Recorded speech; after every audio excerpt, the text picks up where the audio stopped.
Okay, yeah, I'll do it when I'm completely done. Just at the end, to kind of, I have some pictures that kind of goes along with what I'm talking about, so I figured it'd be interesting to show those. And I was telling Ms. Pig too, I've been speaking for a while, and I'm not a speech writer. I'm a 3x5 card guy. I come from a long line of salesmen, so I have the gift of gab. But this was a little bit different situation. I wanted to take the opportunity to kind of help myself get better as I reach out to different audiences. So I put a lot into it, and if nothing else, I hope it's entertaining. So also my mouth gets dry, so I apologize for having to take sips. All right, imagine for a second that you're jumping out of an airplane and you realize your parachute doesn't open. What memories and thoughts will flash through your mind? Now imagine that your chute opens. How differently would you live your life when you landed? Thank you, Madam Regent and Ms. Chair. I'm gonna get emotional too. Just go ahead and it's okay. Thank you, Madam Regent and Ms. Cherry Pig, for inviting me to be here with the Bon Secours chapter of the Daughters of the American Revolution. I'm grateful for this opportunity to share my message, and it's truly my honor and pleasure to spend time with each of you in this room. I started speaking publicly about 6 years ago, and my purpose has remained the same, regardless of who was in the audience. That's to inspire, to inform, and to honor the fallen, and hopefully entertain. Today, I'll tell you about some of the good and bad experiences that I had during life and my military career, and then also some of the lessons that I learned from them. And I also continue to use those lessons to this day, and they're a big reason why I'm able to stand here in front of you. I also want to discuss a big problem going on within the veteran community and what I think can be done to minimize it. My goal today is simple. I want you to leave here knowing something you didn't know when you got here. And I will be happy with that. I realized early in life that we learn the most from our struggles and from our hardships. I had a lot of them. When I was 7, we had a car accident. My 2-year-old sister, who was sitting in my lap, was killed. Within days, my dad left, leaving my mom alone to raise my brother and I. All through middle school, I was bullied, which quickly escalated into me getting beat up on a regular basis. And this continued for about 2 years because I'd never been taught to stand up and defend myself. Then during my senior year of high school, my mom ended a relationship with a man that she had dated for many years, 5 years. He didn't take it well. He began terrorizing her, stalking her, and even assaulting friends of hers. After 2 years of this, he was finally given a no contact order, which lasted a year. The day after that year ended, he was back. Early on Christmas Eve morning, 1998, after being in the Army for 1 year, I came home to visit. Well, by the end of that day, the only father figure I'd ever known would put a shotgun in my stomach.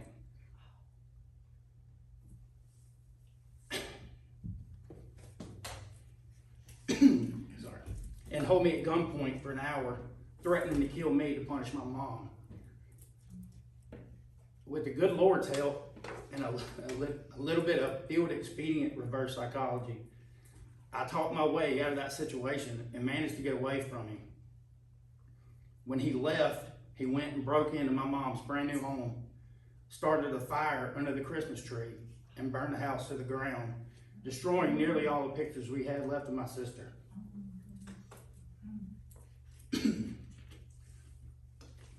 From there, he drove to the battleship, put that same shotgun in his mouth, and killed himself.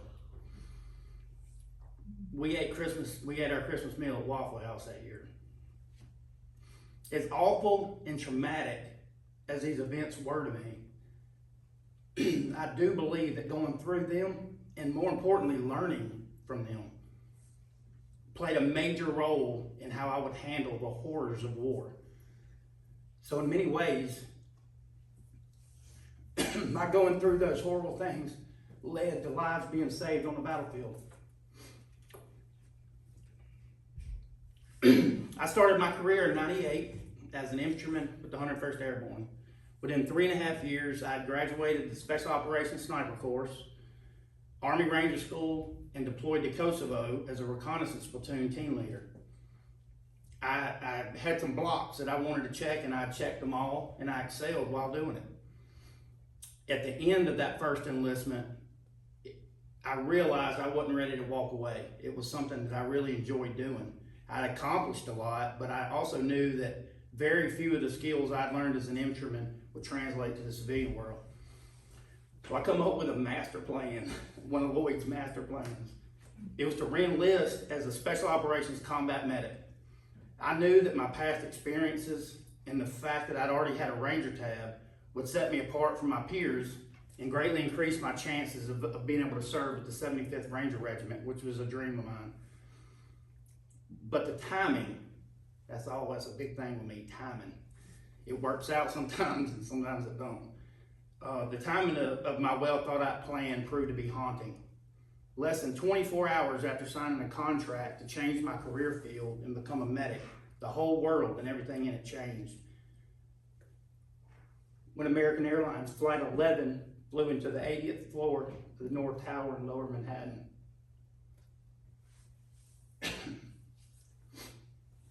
So as all my buddies geared up and headed off to fight a war in Afghanistan, I was going to Fort Sam Houston in San Antonio, Texas, and then to Fort Bragg, spending the next 18 months going through the most intense and most advanced medical training on earth.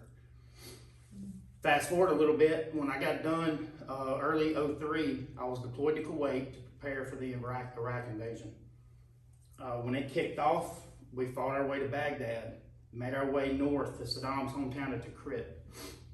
Here we set up our operating base after assaulting a Republican Guard compound and killing and capturing all the holdouts that were remaining. At that time, I was part of a joint special operations task force whose only job in life was to find Saddam. We would conduct countless operations over the next 10 months, tracking them down while also capturing many of the HVTs, which were the high-value targets that were on the famed deck of cards that they had passed out to everybody. That first year after the invasion was filled with intense combat operations, a lot of which I could write another book about. But I'm going to touch on just a few key events that I took part in myself. On June 23rd, '03, so just a few months after the invasion, a tip from an informant allowed us to track down Saddam's two sons. Uday, the ace of hearts on that deck of cards, and Qusay, he was the ace of clubs. We tracked him down to a house in the northern city of Mosul.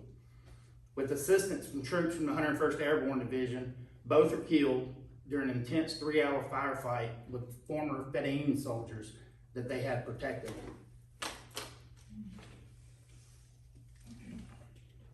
Then, 6 months later, on 13 December, we captured Ibrahim al-Mushlit, which is one of Saddam's inner circle bodyguards.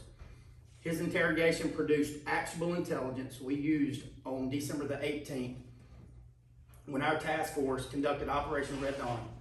We targeted 2 farmhouses near the Tigris River, codenamed Wolverine 1 and Wolverine 2. They were in a little town called Agdawar, which is just south of Tikrit. A short distance from one of these houses, we found a concealed spider hole. Guy reached over and took the top off of it, and a shaggy-looking man popped out. "I'm Saddam Hussein, I'm the president of Iraq, and I'm willing to negotiate." That was one of them moments where you just say, huh? He's who? And that's about how I reacted to it. That's not a joke. But the team leader is just as calm and cool as he could, said, "Well, President Bush sends his regards." Which is, I was still confused, like, no way, this is really him. But we quickly got him on an aircraft and out of there. When we arrived back at the headquarters building, I'd be tasked with doing his medical exam. I'd spend 45 minutes in a room with the most evil man on earth of my generation. I had to play some real South Alabama mind games on him to get my job done too. that to this day remains one of the most surreal moments of my life, as you can imagine. He was still wanting to be President Saddam, and I had to let him know that your former dictator, Saddam. But it's one of those things that it's kind of, looking back on it, it's kind of funny that the things that went on in the room. I actually have none of this is in here. A document, I wish I had brought it to show you. I did a medical exam, so I was filling out just what we call a 600, just a medical form.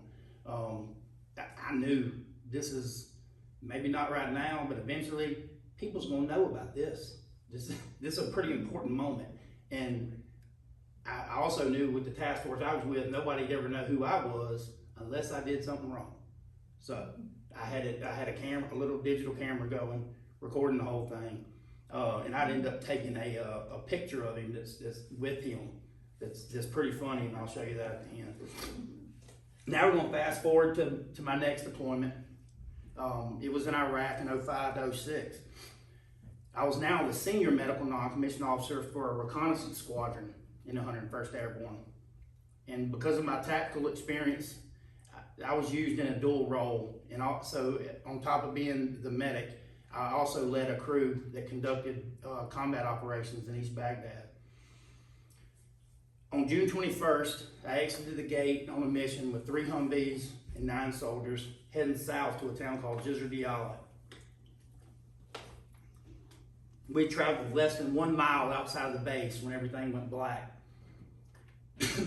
My vehicle had taken a direct hit from a massive IED, made up of 655 millimeter artillery shells that blew up right on my door. The 40-pound door window was blown from its metal frame and struck the top of my head as my body was thrown into the vehicle. In an instant, everything was moving in slow motion. During traumatic events, our brains go into kind of a hyper turbo mode, and it processes everything at a higher speed. When our brains speed up, the world seems like it slows down, making those moments that you're in last a lot longer than they really do, which can suck sometimes. That's a little bad when you feel like you're stuck there. It does give you the opportunity to feel like you have that moment and that little bit of time to make a decision on what you do next. So it's a very, very crazy thing how our brains work in those moments. Immediately, dry sand rushed through the truck, and it immediately blinded me, filled my nose and filled my throat. I didn't have the ability to breathe in or breathe out at all. I felt like I was drowning, but without the hope or even the possibility of being able to get to the surface to take a breath. At that point, I felt like I was about to lose consciousness. I do remember looking down, just thinking, why is the glass in my lap? But I was kind of out of it. And just like that, the time starts speeding right back up. It's back to your normal speed reality. And just before I passed out of nowhere, bright orange blast come from my feet as the vehicle erupted into flames. This was my wake the hell up moment. I knew it hit me in that moment for whatever reason. I remembered, not only are you in charge of this patrol and in charge of these men, you're also the medic. And if you just took this blast and you're behind this door, your gunner and your driver, there's no telling how bad off they are. So I knew I had some decisions and some work that I had to do. I managed to disengage the back door. It was a combat lock. I managed to get that combat lock open and slide out of this truck head first. I then went back into the burning vehicle and pulled out my gunner that was kind of mangled and kind of stuck in his turret. I threw him over my shoulder and got him to the lead truck, which is about 100 to 150 yards in front of us. My driver's wounds weren't life-threatening. He was more shook up than anything else. I think I blocked everything from getting to him. But my gunner had severe face and neck trauma. I managed to treat both of them and then focused on treating my own wounds, which until that point, I didn't realize how bad that I was even hurt. I refused to look down. I just knew if I could use my hands and walk, then I'm good for now at least. Just as the medic vac crew got there, they started to load everybody up and load us up, and that's when I went out. I had lost too much blood. It would turn out my major injuries were 7 burst fractured vertebrae from my neck to my lower back. I had shrapnel that when it blew, the truck blew, it went into my right armpit, through my shoulder joint, and it come out of the back of my neck. One piece of it went through my bicep, it hit the top of my side plate, and it broke all the ribs on my right side, and it punctured my lung. I also had a pretty severe traumatic brain injury from the overpressure from that blast, and then that glass, when it popped out, it hit directly on the top of my Kevlar, and it broke my helmet in half. I also, when they got us back to our little outpost, I had to get what's called a battlefield blood transfusion. And guys actually that had my same blood type actually went and gave blood, and they put it in me. And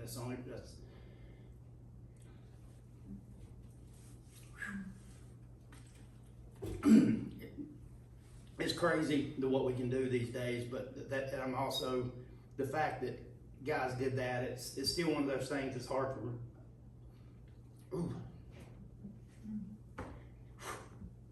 There's a lot of guys out there that are the reason I'm still here, and I think about them daily. But as bad as that all sounds, I pushed hard to get myself back into the fight. In 2009, I went to Afghanistan.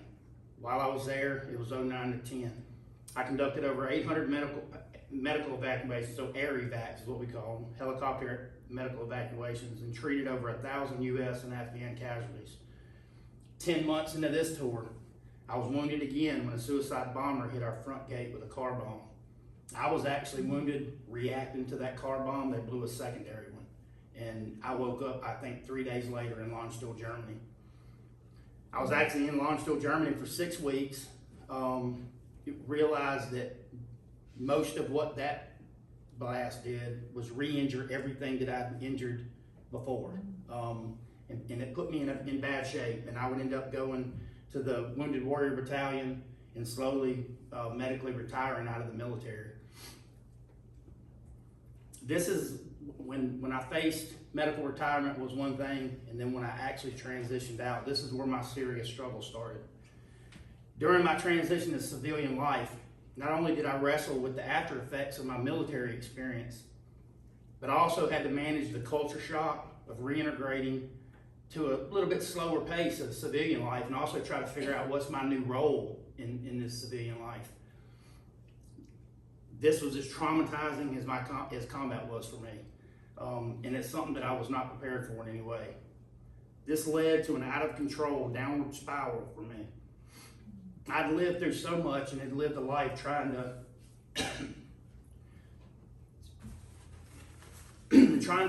take lessons out of situations. Yet within a year of my retirement, I had a gun in my own head. There's an urban myth that says if you put a frog in a pot of boiling water, it'll instantly leap out. But if you put it in a pot filled with pleasantly tepid water and gradually heat that water up, the frog will stay in that pot until it boils to death. I was that frog that nearly boiled to death.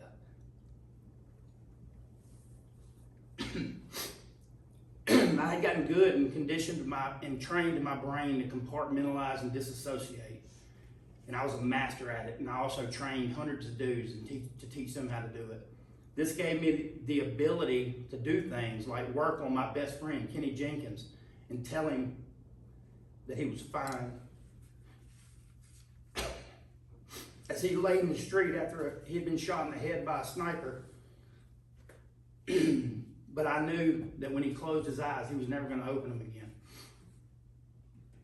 Doing things like sucking it up and forcing myself to push forward were necessary, and doing that saved my own life, and as well as saving other lives on the battlefield. But what it also did was not allow me to notice that the water in my pot was beginning to boil and that I needed to get out. We're living right now in uncertain times. I'm sure every one of you in this room know that. There's a multitude of reasons for it. That's not a political statement. It just is what it is. Recent research and studies show that veterans are not only struggling, in a whole lot of areas, but the problems are continuing to grow at a staggering rate. They say that 22 veterans a day commit suicide, which in itself is mind-blowing. But unfortunately, I believe even that high number is conservative. Military suicides have gone up during the War on Terror, surpassing the suicide rate among civilians. The suicide rate for veterans overall is 1.5 times higher than the general population.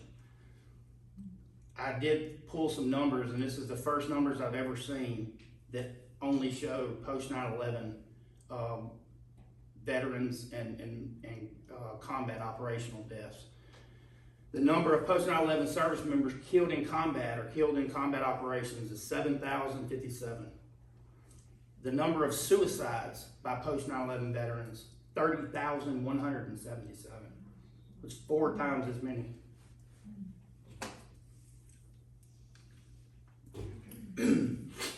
No telling how many guys like me are out there that made it all the way to the end without crossing that line. There are many things that share some of the blame for these kind of numbers. It can be partially attributed to the mental health toll, nothing that just for being in war. Exposure to trauma, combat stress, traumatic brain injury, and then the difficulty of transitioning back to the civilian life. Also, simultaneously, the length of that war and advances in medical care have allowed service members to deploy and redeploy after sustaining severe physical injuries, which can compound their trauma, which is exactly what happened to me. The medical, now I was also a medical guy, so I had a little bit more influence than normal guys. Yeah, I'm fine. And I signed my own documents. So my situation was a little bit different and all my fault. Nothing that's happened to me it can't blame it on anybody else. So that's a lot of the reason I'm okay with it. The medical intervention, what I was talking about earlier, the medical interventions that we can make on a battlefield now, and then the advances of armor, our equipment, everything that has gotten so much better over the years, they created a situation that we are surviving things that literally would have killed and wiped us out in any other conflict in the history of this country. We would have been dead, and that's for me, and I was wounded. How many guys were in a truck that was blown up that didn't have a scratch on them? They would have been dead any other time. But none of those advances minimize the psychological effect that we're left with. You're still in a situation where you should have died. It just does something to you. There's also what people call the civilian veteran divide that can make transition back to civilian life a little bit difficult for veterans. It just creates more problems. A lot of it we do to ourselves. Where Vietnam veterans were treated with outright hostility when they returned, veterans like me are faced with a public that's increasingly disinterested, and some of them are even ignorant of the war that we went through. They did a poll in 2018 that found that 42% of American voters had no idea that we still had troops in the Middle East, and were convinced that the war of terror was completely over. That apparent disinterest among the public can create a sense of purposelessness and a lack of belonging. The loss of stature and purpose color the experiences of many veterans returning home. We navigate between stereotypes endlessly propagated by Hollywood and the media. Just as one civilian may profusely and earnestly say, "Thank you for your service," another one stands in fear for perceived brokenness or this veteran's crazy because of PTSD.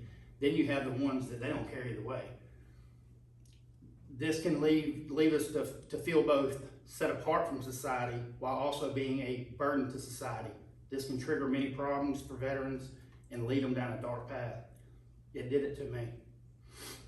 What can be done to help? Now, honestly, there's no simple answer for this. There's so many reasons for it. What I do know that is complaining about the VA or trying to get the government to fix things is a waste of time. The Army has a chain of command, and it taught me to fix problems at the lowest level. I believe helping veterans has got to start within our community. It's got to start here by creating ways to bring both sides together, the civilian side and the veteran side, Miss Pete reaching out to me to come here today is a perfect example of that. What I've done myself, I partnered with a friend last year to open a veterans home. It's called a Safe Haven. It's out in Citronelle right now. We're actually in the middle and beginning stages of moving it somewhere in Baldwin County. We just have to find a place. And I'm also working on getting the nonprofit status. We have, for the last, I guess, almost 12 months now, we've helped veterans navigate the VA system and apply for their benefits. And then my part is focusing on the recreational rehab. I get them involved in outdoor activities. I reach out to people. Listen, you want to take some veterans fishing? You want to take some veterans to do this? Get them outside. Get them in a personal interaction with somebody they wouldn't have normally been in a personal interaction with. One idea that I've been kicking around lately is building. I don't know where this come from. I don't think I've seen it anywhere, but it's possible I did. I want to build some sort of small park. In my mind, bringing the civilians and veterans together from the community to create something. You create something together and work on a project. That'd be a way to connect people that their paths just normally wouldn't cross.